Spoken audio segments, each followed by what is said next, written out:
الحمد لله نحمده ونستعينه ونستغفره ونؤمن به ونتوكل عليه ونعوذ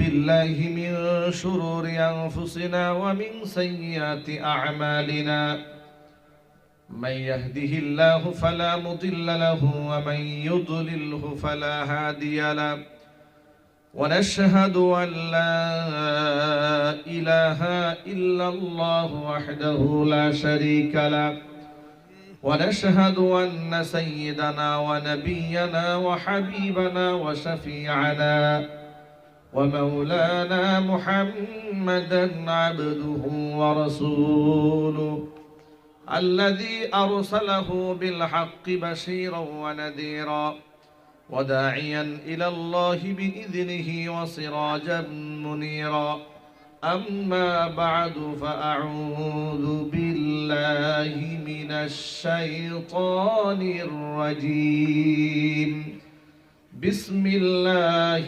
الرحمن الرحيم إن الله وملائكته يصلون على النبي يا أيها الذين آمنوا صلوا عليه وسلموا تسليما اللهم صل على محمد وعلى آل محمد كما صليت على إبراهيم وعلى آل إبراهيم إنك حميد مجيد اللهم بارك على محمد وعلى آل محمد كما باركت على إبراهيم وعلى آل إبراهيم إنك حميد مجيد লাখ কোটি শুকরিয়া আদায় করছি যে মহান মনিব প্রচন্ড দাপটশালী এক ক্ষমতাধর স্বৈরাচারীর স্বৈরতন্ত্র থেকে, জুলুম থেকে, নির্যাতন থেকে, শোষণ থেকে, গুম থেকে, খুন থেকে, জুলাই আগস্টের বিপ্লবের গণ অভ্যুত্থানের মাধ্যমে আল্লাহ তাআলা আমাদেরকে মুক্তি দান করে স্বাধীনভাবে বাংলাদেশের এই সীমান্তে, স্বাধীন ভূখণ্ডে, স্বাধীন নাগরিক হিসেবে নিঃশ্বাস ফেলার তৌফিক আল্লাহ পাক আমাদের দান করেছেন। স্বাধীনভাবে কথা বলার পরিবেশ তৈরি করে দিয়েছেন। এখন থানা থেকে মাহফিলের পারমিশন আনতে হয় না। এখন মাহফিলে বয়ান করার সময় কেউ কানে কানে এসে বলে না, হুজুর দেশ বেশি একটা ভালো না, একটু সাবধানে কথা বললেন। কেউ এখন কোন কর্তৃপক্ষ আমাদের কাছে আইডি কার্ডের ফটোকপি থানায় জমা দেওয়ার জন্য চায় না। কোন ব্যক্তি আমাদেরকে এখন ইন্টেলিজেন্স ব্রাঞ্চ থেকে ডেকে নিয়ে আমাদের কাছ থেকে আমাদের বক্তব্যের কিংবা কর্মপদ্ধতির জবাবদিহিতা করতে চায় না। এই পরিবেশ আল্লাহ পাক আমাদের দান করেছেন। আপনারা খুশি না বেজার? কম না বেশি? হৃদয়ের সবটুকুন ভালোবাসা উজাড় করে আল্লাহ পাকের শেখানো ভাষায় শ্রদ্ধা জড়িত কণ্ঠে শুকরিয়া আদায় করছি। জবান ছেড়ে দিয়ে সকলে একযোগে বলছি আলহামদুলিল্লাহ। রব্বানা লাকাল হামদ হামদান কাসীরা তাইয়িবান মুবারাকান ফীহি রব্বানা লাকাল হামদু কামা ইয়ানবাগী লিজালালি ওয়াজহিকা ওয়া আযীমি সুলতানিকা। আল্লাহ রাব্বুল আলামিন আজকের মাহফিলকে কবুল করুন। এই মাদ্রাসাকে আল্লাহ তাআলা কিয়ামত পর্যন্ত কবুল করুন। মাদ্রাসার সমস্ত হাজাত আল্লাহ তাআলা তার গায়বে খাজানা থেকে মিটিয়ে দিন। অক্লান্ত পরিশ্রম করে এই জান্নাতের বাগান যারা সাজিয়েছেন, দূরদরাজ থেকে শোনার জন্য যারা এসেছেন, প্রচন্ড শীতের রাতে কষ্ট করে সবরের সাথে গভীর রাত পর্যন্ত যারা বসে আছেন, এই কষ্টটাকে আল্লাহ তাআলা কাল কিয়ামতের ময়দানে আমাদের সকলের নাজাতের জরিয়া হিসেবে কবুল করেন। প্রিয় বন্ধুগণ, কোরআনে কারীমের মধ্যে এমন কোনো শিক্ষা নাই যে শিক্ষা বলতে অসুবিধা হয়। এমন কোনো কথা কোরআনে নাই যে কথা বলতে গেলে, শুনতে গেলে অশ্লীল বাক্য হয়, কিংবা হিংসা, বিদ্বেষ, জিঘাংসার আগুন জ্বলে, সমাজের মধ্যে অশান্তির সৃষ্টি হয়, সামাজিকতা নষ্ট হয়, ভ্রাতৃত্ব নষ্ট হয়, দেশদ্রোহিতা হয়, রাষ্ট্রদ্রোহিতা হয়, মানুষ খুন গুমের দিকে উদ্বুদ্ধ হয়। জঙ্গিবাদ কিংবা সন্ত্রাসবাদের দিকে মানুষ ধাবিত হয়, এমন কোন শিক্ষা কি কোরআনে আছে? আরো যদি বলুন আছে? তাহলে সেই কোরআন বলতে গেলে, শুনতে গেলে, শোনাতে গেলে তাদের কেন এত আপত্তি ছিল? তাদের আপত্তি এই জন্য ছিল, কোরআন হচ্ছে সত্যর বাণী, এটা হক এবং বাতিলের মধ্যে পার্থক্য করে দেয়। যদি কোরআনে কারিমের সমস্ত বক্তব্যগুলো অবলীলায় ওলামারা জাতির সামনে পেশ করেন, তাহলে মানুষের চোখের সামনে যে কালো পর্দা আছে সেই পর্দা খুলে যাবে, মানুষ সত্যকে উপলব্ধি করতে শিখবে, অসত্যের চাদর তাদের চোখের সামনে থেকে সরে যাবে। আর অসত্য যদি দূর হয়ে যায়, সত্য যদি প্রতিষ্ঠিত হয়ে যায়, তাহলে তো সাম্রাজ্যবাদী এমনকি হিন্দুত্ববাদের যে কালো থাবা এ গোটা জাতিকে চেপে বসেছিল, সেই মিশন আর সামনের দিকে এগোতে পারবে না। এই জন্যই তারা কোরআনে কারিমের মাহফিলে সবচেয়ে বড় বাধাটা প্রদান করেছিল। কথা বলেন ঠিক কিনা বলেন? আপনাদেরকে বলি, তথ্যটা আপনারা জানেন না, বিগত জীবনে এগুলো আপনাদেরকে বলিনি। আমরা কেন বলি নাই সেটাও বলে দিই।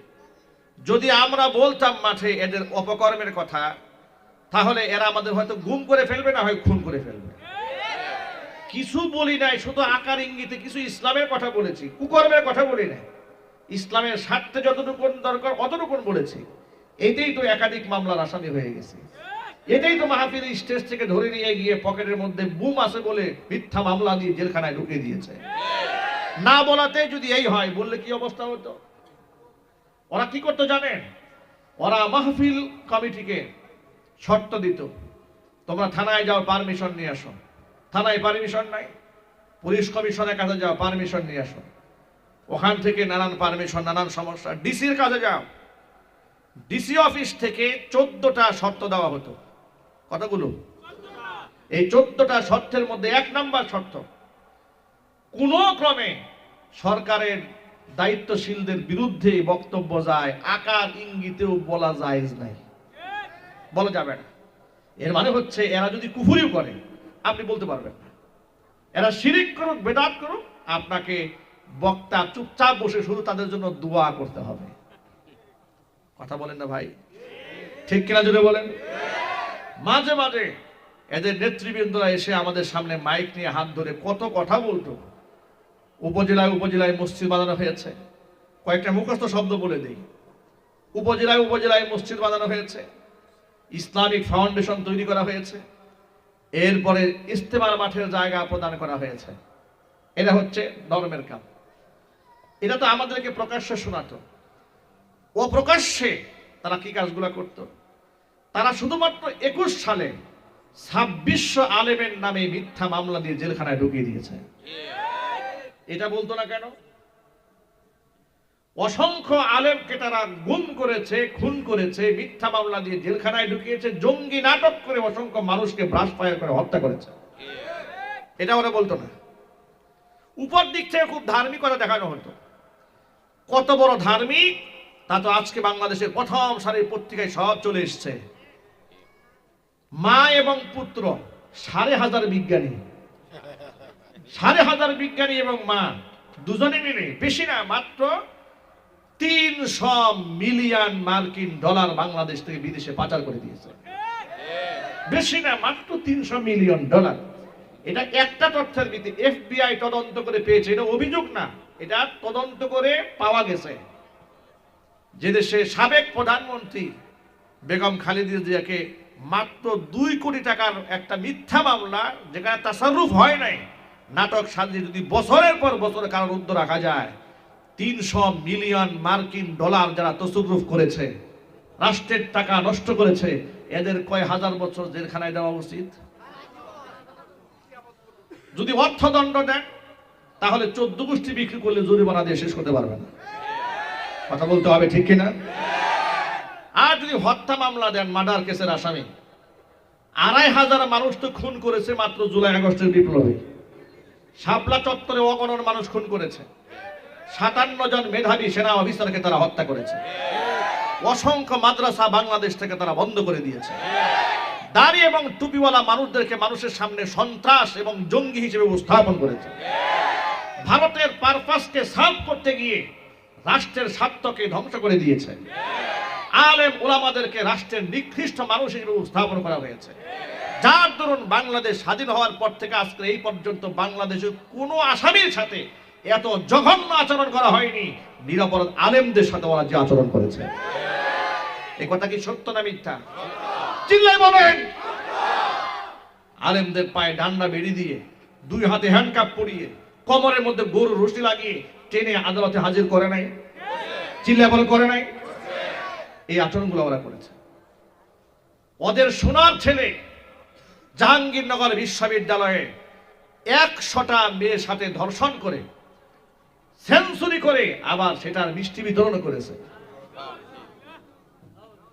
এমনকি উল্লেখযোগ্য যত লম্পট, যত বদমাশ, যত দুশ্চরিত্র, এদের কেরিয়ার এত জঘন্য, নাইট ক্লাবে না গেলে এদের রাত্রি যাপন হয় না, জুয়া না খেললে পেটের ভাত হজম হয় না। এরা আবার মুসল্লি সেজে আপনার নির্বাচনের সময় মাথায় টুপি দিয়ে একেবারে সাদা ধবধবে জামা পরে মানুষের সামনে এসে ধোঁকা এবং প্রতারণা করত। কথা বলতে হবে, ঠিক কিনা জুড়ে বলে? সব গুমর আল্লাহ ফাঁস করে দিয়েছেন। আল্লাহ আছেন না নাই? আরো যদি বলতে পারছেন না নাই? মাদ্রাসাগুলো ব্যাঙের ছাতার মতো তৈরি হয়েছে, বলে নাই? মাদ্রাসা জঙ্গি তৈরির কারখানা, ওরা বলে নাই? সব বলেছে। 116 জন আলেম, বাংলাদেশের উল্লেখযোগ্য বড় বড় আলেম, তাদের নামের তালিকা সাবেক বিচারপতি কালামানিকের নেতৃত্বে বানিয়ে দুদকে জমা দেয় নাই? এখন আপনারা বলেন তো, এদেশ থেকে বিদেশে টাকা পাচার করে যারা বেগমপাড়া বানিয়েছে, এদের একজনের মধ্যে আলেমের নাম আছে? একটু জুড়ে বলতে হবে ভাই, আছে? নাই। তাহলে তারা আলেমদের নামে দুদকে দিল কেন? আবার যার নেতৃত্বে হয়েছে তিনি আবার যখন শেষ দিন পালাতে গেলেন, কলা পাতার মধ্যে শুয়ে থাকলেন। আহারে নসিব, আহারে নসিব। 70 লক্ষ টাকা ছিল ক্যাশ, মেরে দিয়েছে, টাকাও শেষ। এমন পিটাইছে পাবলিকের মন ভরে নাই, পাবলিকের মন ভরে নাই। আদালতে উঠানোর সময় সেকেন্ড মাইকটা দিয়েছে, একেবারে আন্ডা সহ গালাই দিয়েছে। কথা বলেন ঠিক কিনা যদি বলেন? লাঞ্ছনা গঞ্জনা এদেরকে পেয়ে বসেছে। কেন?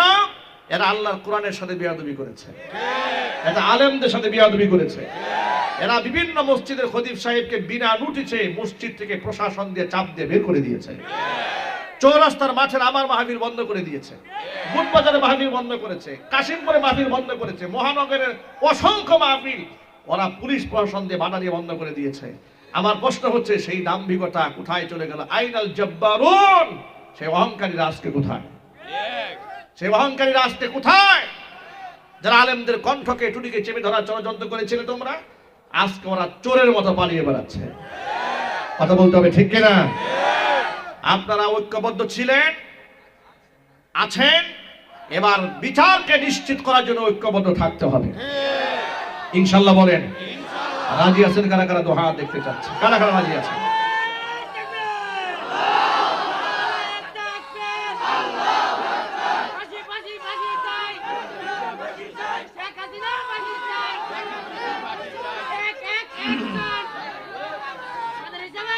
ভাইরা আমার, মূল কথায় ফিরে আসি। 1500 বছর আগে রাহমাতুল লিল আলামিন বলেছেন, আল মারউ মা মান আহাব্বা ওয়া আনতা মা'আল্লাযী আহাব্বাতা। পৃথিবীতে যার সাথে যার মহব্বত থাকবে, পরকালে সে তার সাথেই দাঁড়াবে। আলেম ওলামাদের সম্মান আপনি কেন করবেন না? কেন আলেমদের সাথে আপনি দুশমনি করেছেন? নবীজি সাল্লাল্লাহু আলাইহি ওয়াসাল্লাম বলেছেন, কুন আলিমান, সম্ভব হলে নিজে আলেম হও, আও মুতাআল্লিমান, আলেম হতে না পারলে অন্ততপক্ষে আলেমের ছাত্র হয়ে যাও। তাও যদি না পারো, আও মুস্তামিআন, আলেমের কথাকে গভীর মনোযোগ সহকারে শোনো, আও মুহিব্বান, অথবা আলেমকে দিল থেকে মহব্বত করো। ওয়ালা তাকুনিল খামিস, খবরদার তুমি 5ম নম্বর হইও না, তাহলে ধ্বংস হয়ে যাবে। 5ম নম্বর হচ্ছে, খবরদার তুমি আলেম বিদ্বেষী হয়ে যেও না, তাহলে তুমি ধ্বংস হবে। পৃথিবীর ইতিহাস বলেছে, বিগত জীবনে যত মানুষ আলেম বিদ্বেষিতা অন্তরে লালন করেছে সকলকে আল্লাহ তাআলা লাঞ্ছনা গঞ্জনাদের জমিন থেকে বিদায় করেছে। আলেমরা হয়তো সাময়িক মুসিবতের মধ্যে ছিলেন, কিন্তু আলেমদের তো হারাবার কিছু নাই, ইমানদারের জীবনে তো খুয়াবার কিছু নাই। নবী করিম সাল্লাল্লাহু আলাইহি ওয়াসাল্লাম বলেছেন, আজাবাল লি আমরিল মুমিন, ইমানদার বান্দার বিষয়টি বড় আশ্চর্যজনক বিপাক। ইন্না আমরাহু কুল্লাহু লাহু খায়রুন, ইমানদারের জীবনের সকল কর্মই তার জন্য কল্যাণ বয়ে আনে। মনে মনে আপনি ভাবেন, হুজুর এটা কেমন কথা হলো, জীবনে কত মুসিবত আসে, আর এটা আবার কল্যাণ কেমনে হয়? ভালো জিনিস হাসিল হলে কল্যাণ হয় বুঝলাম, কিন্তু জীবনে মুসিবত তো আসে, সেটা কিভাবে কল্যাণ হয়ে যায়? ব্যবসা বাণিজ্য নষ্ট হয়ে যায়, দোকানে আগুন লেগে যায়, ঠিক কিনা বলেন? কত ক্ষতির সম্মুখীন আমরা হই, এটা আমাদের জন্য কল্যাণ কি করে হয়? আল্লাহর নবী হাদিসের ব্যাখ্যা করে বলছেন, ইন আসাবাতুহু সাররাউ শাকারা ফাকানা খায়রাল লাহ, ব্যক্তির জীবনে যদি কল্যাণকর কিছু সাধিত হয়, ভালো কিছু সে পায়, তার অর্জিত হয়ে যায়, শাকারা শুকরিয়া আদায় করে, ফাকানা খায়রাল লাহ, এটা তো তার জন্য কল্যাণকর হয়ে যায়। আর ওয়া ইন আসাবাতুহু দাররাউ সাবারা ফাকানা খায়রাল লাহ, যদি জীবনে কোনো মুসিবত আসে, মুসিবতে হতাশ হয় না, বেচैन হয়ে যায় না, অস্থির হয়ে যায় না, হয়রান হয়ে যায় না, পেরেশান হইয়া আল্লাহকে গালি দেওয়া শুরু করে না, যে আল্লাহ কত নামাজ পড়ি, কত রোজা রাখি, হজ যাকাত কত কিছু আদায় করি, কিন্তু বিপদ তো আমাকে ছাড়ে না। আমার পাশের বাড়ির ভদ্রলোক সুদ খায়, মিথ্যা কথা বলে, মানুষকে কষ্ট দেয়, মানুষের হক নষ্ট করে, ওর তো কোনো মুসিবত হয় না, যত মুসিবত আল্লাহ তুমি আমারে কেন দাও? এই ধরনের কথা ইমানদার বান্দা কখনো বলবে না। নবীজি বলেছেন, সবারা, বিপদ আসলে সে ধৈর্য ধারণ করে, ফাকানা খায়রাল লাহ, সুতরাং বিপদটাও তার জন্য কল্যাণকর হয়ে যায়। আবু বকর সিদ্দিক রাদিয়াল্লাহু তাআলা আনহু একদিন কোরআনে কারীমের আয়াত, ওয়া মান ইয়ামাল সুআন ইউজযা বিহি, পৃথিবীতে কোনো বান্দা যদি সামান্য গুনাহ করে অবশ্যই তার প্রায়শ্চিত্ত ভোগ করতে হবে। আয়াতটা নাযিল হওয়ার পরে আবু বকর সিদ্দিক রাদিয়াল্লাহু তাআলা আনহু ভীত সন্ত্রস্ত হয়ে কোমরটা এমন ভাবে সোজা করলেন, তার মেরুদণ্ডের হাড় যেন ভেঙে যাচ্ছিল। আল্লাহর নবী সাল্লাল্লাহু আলাইহি ওয়াসাল্লাম আবু বকরকে জিজ্ঞেস করলেন, মা লাকা ইয়া আবা বকরিন সিদ্দিক, আবু বকর কি হয়েছে আপনার, আপনি হঠাৎ করে এরকম বেসামাল হয়ে গেলেন কেন? আবু বকর বলছেন, হে রাসূল, আমি বড় ভয় পেয়েছি, আমি তো আশ্চর্য হয়ে যাচ্ছি, আল্লাহ কত মারাত্মক কথা কোরআনে বলেছেন, মাইয়া আমাল সুআ ইউজযা বিহি, যদি একটি গুনাহ কেউ করে, আদনা থেকে আদনা হোক, ছোট থেকে ছোট হোক, যে কোনো গুনাহ করলেই যদি প্রায়শ্চিত্ত ভোগ করতে হয়। আমাদের জানা অজানা অসংখ্য গুনাহ ভাই আছে না?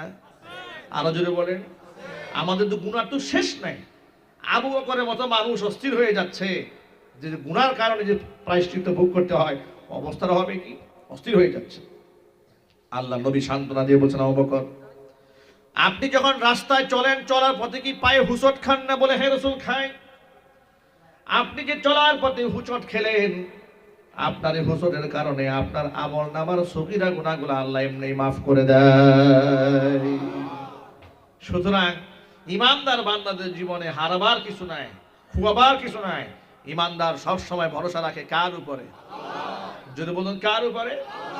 আল্লাহর উপর ভরসা রাখলে আল্লাহ পাক তার জন্য যথেষ্ট হয়ে যায়। মাই ইয়াতাওয়াক্কাল আলাল্লাহ ফাহুয়া হাসবু ওয়া মান ইয়াত্তাকিল্লাহা ইয়াজআল লাহু মাখরাজা ওয়া ইয়ারযুকুহু মিন হাইসু লা ইয়াহতাসিব। ভরসা যদি হয় আল্লাহর উপরে, আল্লাহই তার জন্য যথেষ্ট হয়ে যায়।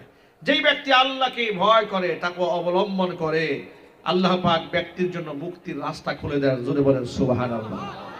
এই যে আজকে আমাদের সোনার ছেলেরা মাথায় পাগড়ি পেয়েছে, এরা কতটা সম্মানিত, কতটা মর্যাদার পাত্র পৃথিবীতে হয়েছে আপনারা আন্দাজও করতে পারবেন না। আমি 11 বছর বয়সে আল্লাহ আমাকে হাফেজ বানিয়েছেন। 11 বছর বয়সের পর থেকে আমার গোটা আজকে 38 বছর বয়স আমার চলে। এই 38 বছর পর্যন্ত জীবনে খুব কম মানুষ আমাকে নাম ধরে ডেকেছে। শিশুকাল থেকে লোকেরা হাফেজ সাহেব বলে সম্বোধন করত। সুবহানাল্লাহ বলেন। কিসের কারণে? কোরআনের কারণে। মসজিদে গিয়েছি, ছোট বাচ্চাদেরকে সামনে দেয় না, পিছনে ধাক্কা দিয়ে সরাই দেয়, আমাদেরকে টেনে হাফেজ সাহেব সামনে আসে। কোনো মজলিসে কি শিশু গানে গিয়েছি, হাফেজ হয়েছি মাত্র, মজলিসে গিয়েছি, এই হুজুরকে বসতে দাও, হুজুর বলে সম্বোধন করেছে। বাবার বয়সের লোকেরা, দাদার বয়সের লোকেরা, নানার বয়সের লোকেরা আপনি বলে সম্বোধন করেছেন। এখনো পর্যন্ত অনেক উস্তাদেরা আপনি বলে সম্বোধন করেন। সুবহানাল্লাহ বলবেন না? কোরআনের সম্মানে মানুষকে আল্লাহ পাক সম্মানিত করেন। সাহাবায়ে কেরাম রাদিয়াল্লাহু তাআলা আনহুম আজমাইন, তাদের মধ্যে একজন সাহাবীর নাম ছিল উবাই ইবনে কাব রাদিয়াল্লাহু তাআলা আনহু। তিনি প্রসিদ্ধ ছিলেন কাতিবে ওহী হিসেবে। কোরআনে কারীম নাযিল হলে লিখে যারা সংরক্ষণ করতেন তাদের মধ্যে বিখ্যাত একজন ব্যক্তির নাম হচ্ছে উবাই ইবনে কাব। উবাই ইবনে কাবকে রাসূল পাক সাল্লাল্লাহু আলাইহি ওয়াসাল্লাম একদিন ডেকে বলছেন, উবাই আমারানি আন আকরা আলাইকা লাম ইয়াকুনিল লাযিনা কাফারু মিন আহলিল কিতাব, আল্লাহ আমাকে হুকুম করেছে আমি যেন তোমারে কোরআন তেলাওয়াত করে শোনাই। সুবহানাল্লাহ বাড়ি গিয়ে বলবেন, একটু বোঝার চেষ্টা করেন।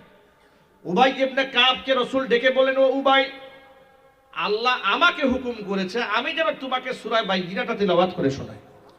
উবাই ইবনে কাব এখান থেকে পয়েন্ট একটা বের করে ফেলেছেন। তিনি বলেন, হে রাসূল, আওয়া সাম্মানি ইয়া রাসূলুল্লাহ, আল্লাহ যে আমাকে শোনাতে বলেছে, আল্লাহকে আমার নাম বলছে নাকি?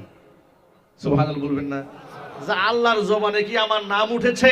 রাসূল বলে, হ্যাঁ, আল্লাহ তোমার নাম ধরে বলেছে। চিল্লায় বলেন আল্লাহু আকবার। কোরআনের সাথে সম্পৃক্ত ব্যক্তিদের ইজ্জত আল্লাহ পাক এভাবে বাড়িয়ে দেন। শুহাদায়ে উহুদ, উহুদের ময়দানে শহীদদেরকে শোয়ানো হচ্ছে। 70 জন সাহাবী শাহাদাত বরণ করেছেন। শহীদদের কোনো হিসাব হবে না, শহীদরা বিনা হিসাবে আল্লাহর জান্নাতে যাবে। 35টা কবর খনন করা হয়েছে উহুদের ময়দানে, 70 জন সাহাবীকে শোয়ানো হবে। পাশাপাশি নয়, লম্বালম্বি করে, সামনে একজন পেছনে একজন। এখন সামনে কাকে শোয়াবেন, পেছনে কাকে শোয়াবেন? কাকে সামনে রাখবেন মাথার কাছে, কাকে পায়ের কাছে রাখবেন? শহীদদেরকে কবরে শোয়াবার ক্ষেত্রে রাসূল উপস্থিত সাহাবীদের কাছ থেকে মতামত শুনতে চাচ্ছেন। সাহাবীরা বলো তো, এই দুইজন যাকে এই কবরে শোয়ানো হবে, এই দুজনের মধ্যে তুলনামূলকভাবে কোরআন তেলাওয়াত বেশি পারদর্শিতার সাথে কে তেলাওয়াত করতে পারে? সাহাবায়ে কেরাম বলতেন, হে রাসূল, ইনার তুলনায় ইনি একটু বেশি ভালো তেলাওয়াত করতে জানতেন। যার ব্যাপারে সাহাবায়ে কেরাম ঘোষণা করতেন ইনি কোরআনটা বেশি ভালো জানতেন, শহীদদের মধ্যে ক্লাসিফিকেশন করে তাকে আল্লাহ নবী মাথার কাছে শোয়ার স্থান করে দিয়েছেন। শহীদদের মধ্যে কোরআন দিয়ে বিভাজন করেছেন মুহাম্মদুর রাসূলুল্লাহ সাল্লাল্লাহু আলাইহি ওয়াসাল্লাম। কিয়ামতের দিন দেখুন আমাদের দেশে বিশ্ববিদ্যালয়গুলোতে, কিংবা গোটা পৃথিবীর বিশ্ববিদ্যালয়গুলোতে, হার্ভার্ড, ক্যামব্রিজ, ঢাকা ইউনিভার্সিটি, এই সমস্ত বিশ্ববিদ্যালয়গুলো থেকে যখন মানুষ স্নাতকোত্তর ডিগ্রি অর্জন করে, অনার্স কমপ্লিট করে, মাস্টার্স ডিগ্রি কমপ্লিট করে, পিএইচডি হোল্ডার হয়, তখন তাদেরকে বিশ্ববিদ্যালয় কর্তৃপক্ষ গাউন পরায়। পরায় না ভাই? গাউন পরায়, মাথার মধ্যে ক্যাপ পরায় দেয়। গাউন পরে তাদেরকে সম্মাননা দেওয়া হয়েছে, মাথার মধ্যে ক্যাপ পরিয়ে সম্মাননা দেওয়া হয়েছে। কিয়ামতের দিন আল্লাহ রাব্বুল আলামিন কোরআনে কারীমের হাফেজ এদের বাবা মাকে বেহেশতি গাউন পরাবেন।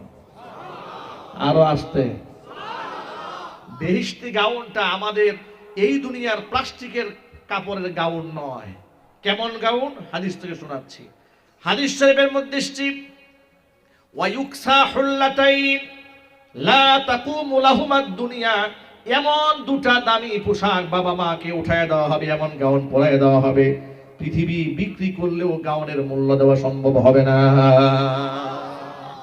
তারা অবাক বিস্ময়ে আল্লাহকে জিজ্ঞেস করবেন, বিমা কাসাইতানা, আল্লাহ এই পোশাক তুমি কেন পরালে আমাদেরকে? এত সম্মানের পোশাক, এত দামি পোশাক, আমাদের মতো আদা মানুষ পৃথিবী বিক্রি করলে যে পোশাকের মূল্য হয় না। চিল্লায়ে বলেন আল্লাহু আকবার। আল্লাহ পাক বলবেন, ফায়ুকালু লাহুমা, বাবা মাকে বলা হবে, বিআখযি ওয়ালাদিকুমাল কোরআন, তোমাদের সন্তানরা কোরআন পড়েছিল না? বলে হ্যাঁ পড়েছিল। কোরআনে কারীম তোমার সন্তানরা পড়েছে, সেই সম্মানে আজকে তোমাদেরকে বেহেশতি এই দামি গাউন পরে দেওয়া হয়েছে। বাবা মাও সম্মানিত হবে। বাবা মা শুধু পরকালেই সম্মানিত হয় না, দুনিয়াতেও সম্মানিত হয়। সুবহানাল্লাহ বলবেন না? আল্লাহু আকবার বলেন। আজকে এই যে আজকে কথা বলি, আজকে কয় তারিখ? 27শে ডিসেম্বর 2024। 28 তো হয়ে গেছে না? ও রাত্রে একটা পার হয়ে গেছে। যাই হোক, আমরা ধরে নিলাম 27 তারিখ, যেহেতু 27 তারিখে মোটামুটি আমরা শুরু করেছি ওয়াজ, নাকি? আজকে আমরা শুরু করছি 28 তারিখে। যাই হোক, আজকে সকালবেলা আমার জামিয়া মাদানী আরাবিয়া, আপনারা জানেন আমি একটা মাদ্রাসা করেছি, জাজর সরকারি প্রাথমিক বিদ্যালয়ের সামনে মাদানী টাওয়ার করেছি। আমাদের নিজস্ব ভবনে আমরা আন্তর্জাতিক মানের প্রতিষ্ঠান করেছি। সকালবেলা একটা গার্জেন এসছে, পরিবার পরিজন সহ, বাচ্চা এসেছে, বাচ্চার বাবা এসেছে, বাচ্চার দাদি এসেছে, এসে আমার অফিস কক্ষে বসেছে। আমি জুমায় চলে যাব আম্বর সাথে, খুব তাড়াহুড়া করে বের হয়ে যাচ্ছি, 5 মিনিটের জন্য বসেছি। বসার পরে ওই যে দাদি মুরব্বী উনি সামনে আসছে, বয়স্ক মানুষ, হিজাব পরা, পর্দা করা, আসছে সামনে। এসে আমার দিকে অবলোক নেটে তাকায় থাকে, বলে আমাকে বলছে বাবা, বলছে বাবা তোমাকে আমি ইউটিউবে খুব ওয়াজ শুনি, খুব ওয়াজ শুনি তোমাকে বাবা, তোমাকে আমি খুব দেখি, আমার খুব স্বপ্ন আল্লাহ পাক আমার নাতিকে তোমার মতো বানায় দিক। আমাকে বলতেছে, আবার বলতেছে অফিসে অনেক লোকজন ছিলেন, মাহফিল কর্তৃপক্ষ আসছে দাওয়াত দেওয়ার জন্য, সবার সামনে বলতেছে আহারে তুমি কোন মায়ের সন্তান, তুমি কোন মায়ের সন্তান, বারবার তিনি এই কথা প্রায় 3-4 বার বললেন। আপনারা আন্দাজ করেন পৃথিবীতে আমরা এমন কি আমল করলাম যে আমাদের বাপ মার জন্য মানুষ দোয়া করে? সুবহানাল্লাহ। তিনি বারবার বলছেন তুমি কোন মায়ের সন্তান, আমি তোমার মতো আমার নাতিকে বানাতে চাই, তোমার মাদ্রাসায় পড়াতে চাই, তুমি একটু আমার গরিব, আমার নাতি, আমরা গরিব মানুষ, একটু স্থান দেবে। আমি বললাম ঠিক আছে, অসুবিধা নেই, আমি তো বলেছি দরিদ্র মেধাবী হলে আমি নিজের পকেটে টাকা দিয়ে দেখে পড়াবো। আমি আমার দায়িত্বশীল শিক্ষককে বলেছি ওনাদের সাথে কম্প্রোমাইজ করে যেভাবে টাকা রাখা যায় ব্যবস্থা করেন। কিন্তু আমি যেটা বোঝাতে চাই, আপনারা একটু আন্দাজ করেন, একজন ভদ্র মহিলা, একজন বয়োবৃদ্ধ মানুষ ইউটিউবে বয়ান শোনেন, কোরআন শোনেন, তাফসীর শোনেন, নাতিকে মাদ্রাসায় দেওয়ার জন্য এসছেন, বারবার বলছে তুমি কোন মায়ের সন্তান, কেমন মায়ের সন্তান। সুবহানাল্লাহ বলেন। সামান্য আল্লাহর কথা বলার কারণে আল্লাহ তাআলা যদি এই পৃথিবীতে মানুষের অন্তরে এমন মহাব্বত দান করেন, কিয়ামতের মাঠে বাপ মার সম্মাননা দেখে অন্যান্য বাবা মারা কেমন আফসোসটা করবে। সুবহানাল্লাহ, সুবহানাল্লাহ। লোকেরা এই দেশে খুব গর্ব করে বলে আমার ছেলে কিন্তু এই আমেরিকার চান্স পেয়েছে, ইংল্যান্ডে যাচ্ছে, অক্সফোর্ডে চান্স পেয়েছে, ক্যামব্রিজে চান্স পেয়েছে, তারা বিদেশ থেকে ডক্টরেট করেছে। আপনাদেরকে ছোট্ট করে একটা ইতিহাস শোনায়, আপনাদের কষ্ট হচ্ছে ভাই? রাত অনেক হয়ে গেছে, আসলে এত রাত পর্যন্ত আপনাদের কষ্ট দেওয়া ঠিক হচ্ছে না, এরপরেও যেহেতু মনে পড়েছে বলে ফেলি। নওগাঁ জেলাতে একটা বৃদ্ধাশ্রম আছে, বৃদ্ধাশ্রমের নাম হচ্ছে বেলা শেষে। নাম কি ভাই? বেলা শেষে এই বৃদ্ধাশ্রমের নাম। বেলা শেষে বৃদ্ধাশ্রমের যিনি আপনার পৃষ্ঠপোষক এবং এটা যে ওনার, যিনি চেয়ারম্যান, একজন ভদ্র মহিলা। তিনি সম্ভবত বাংলা ভিশন টেলিভিশনের একটা সাক্ষাৎকার দিয়েছেন, ইন্টারভিউ দিয়েছেন। ইন্টারভিউটা আমরা সোশ্যাল মিডিয়ার কল্যাণে শুনেছি। 2 ছেলে বিদেশে ডাক্তারি করে। কয় ছেলে? 2 ছেলে। মায়ের খবর নেয় না, মা ঘরে বিছানায় শুয়ে পায়খানা পেশাব করে ভরে ফেলেছে। এই মহিলা ওই মহিলাটাকে বৃদ্ধাশ্রমে প্রথমে ঢাকা মেডিকেল নিয়ে চিকিৎসা করিয়েছে, এরপরে বৃদ্ধাশ্রমে স্থান দিয়েছে। মৃত্যু সজ্জায় শায়িত মা, তার এই অবস্থা বাচ্চাদেরকে জানানো হয়েছে বিদেশে। 2 ছেলে বিদেশ থেকে এসেছে। এই বৃদ্ধাশ্রমের ওনার যিনি, তিনি বলছেন যে আমি সন্তানের কথা আমি অবাক বিষয়ে লক্ষ্য করেছি যে তারা করলোটা কি।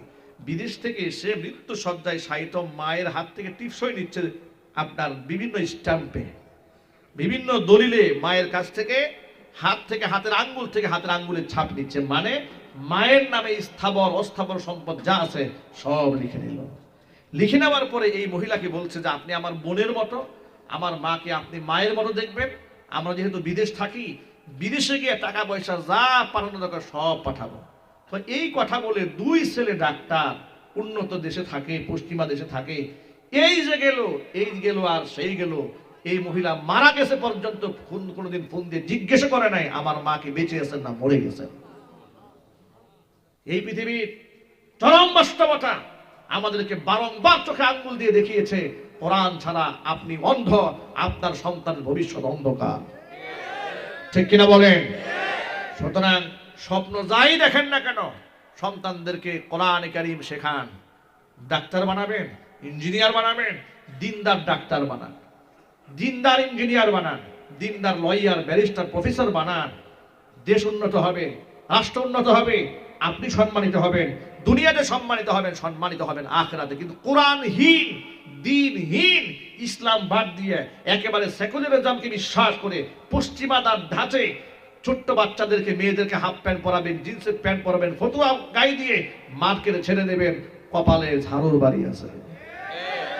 ঠিক কিনা যেটা বলতে হবে, ঝাড়ুর বাড়ি আছে। ওই সেনাবাহিনীর যৌথ অভিযান যখন চলছে, এয়ারপোর্টে এক ভদ্র মহিলার গাড়ি সার্চ করেছে, মহিলা ড্রিঙ্কস করছে, মদ্যপান করছে।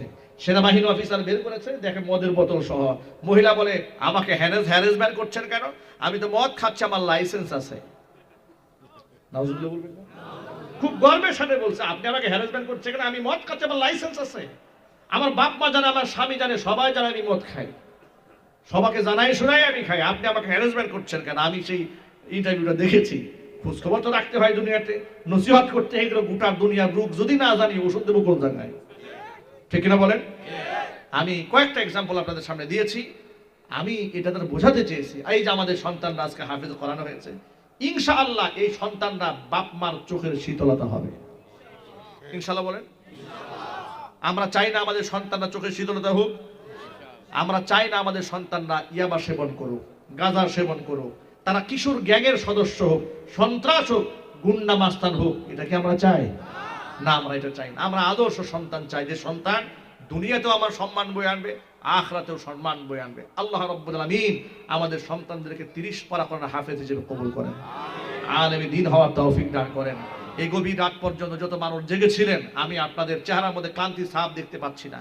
এখনো পর্যন্ত আপনাদের চেহারার মধ্যে কোরআন শোনার যে প্রচন্ড আকর্ষণ দেখতে পাচ্ছি, আল্লাহ পাক যেন এই আকর্ষণে সকলে নাজাতের ফয়সালা করে দেন।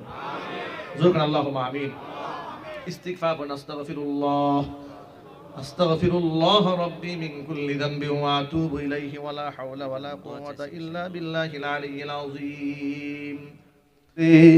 মানবতা চাই আমি, গান গাই বলি তাই, শিল্পী বলো না মোরে। গান গাই বলি তাই, শিল্পী বলো না মোরে। শিল্পী তো নয় মোর পরিচয়,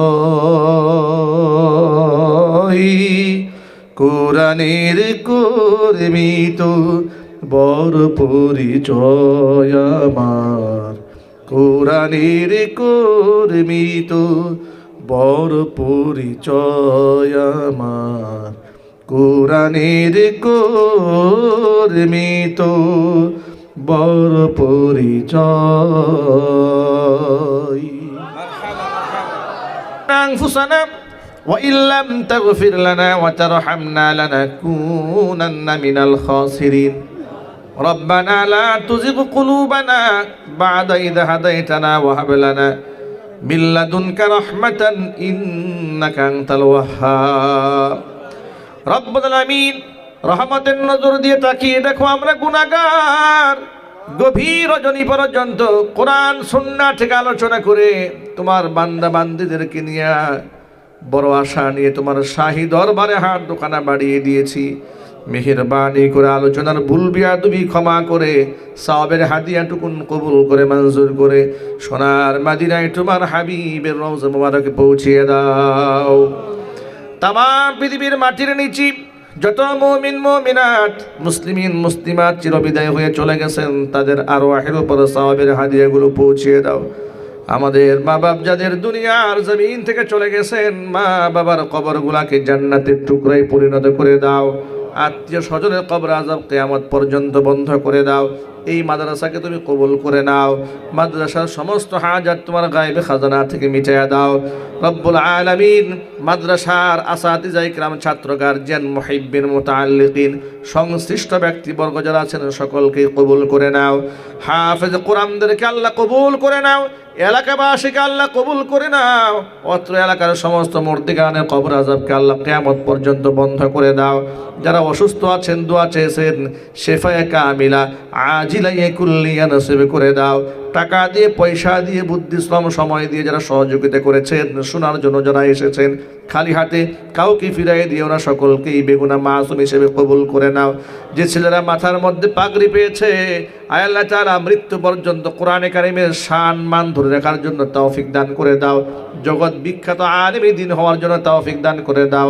দাঈ ইলাল্লাহ হিসেবে কবুল করে নাও। আয় আল্লাহ তাআলা এলাকার নেতৃস্থানীয় ব্যক্তিবর্গরা হাত তুলে ধরেছে, আয় আল্লাহ তাআলা মেহেরবানি করে তাদের জিন্দেগির গুনাহ খাতাগুলি মাফ করে দাও। দ্বীন ও ইসলামের খেদমতে আত্মনিয়োগ করার জন্য তৌফিক দান করে দাও। কিয়ামতের দিন মুসিবতের সময় এই দোয়া আমাদের সকলের জন্য নাজাতের জরিয়া বানিয়ে দাও। রব্বির হামহুমা কামা রব্বায়ানি সগীরা, রব্বির হামহুমা কামা রব্বায়ানি সগীরা।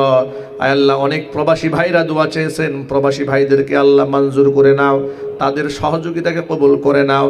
বাআফাত বাআফিয়াত বা সালামাত বসবাস করার জন্য তৌফিক দান করে দাও। আয় আল্লাহ, অনেক ভাই বোনেরা দোয়া চেয়েছেন, পেরেশানির মধ্যে আছে, পেরেশানি দূরীভূত করে দাও। তাকাব্বাল মিন্না ইন্নাকা আনতাস সামিউল আলিম ওয়া তুব আলাইনা ইন্নাকা আনতাত তাওয়াবুর রহিম। সুবহানা রাব্বিকা রাব্বিল ইজ্জাতি আম্মা ইয়াসিফুন ওয়া সালামুন আলাল মুরসালিন ওয়ালহামদুলিল্লাহি রাব্বিল আলামিন। ওয়াজআল আখিরা কালিমাতিনা ইনদাল মাউতি লা ইলাহা ইল্লাল্লাহু মুহাম্মাদুর রাসূলুল্লাহ।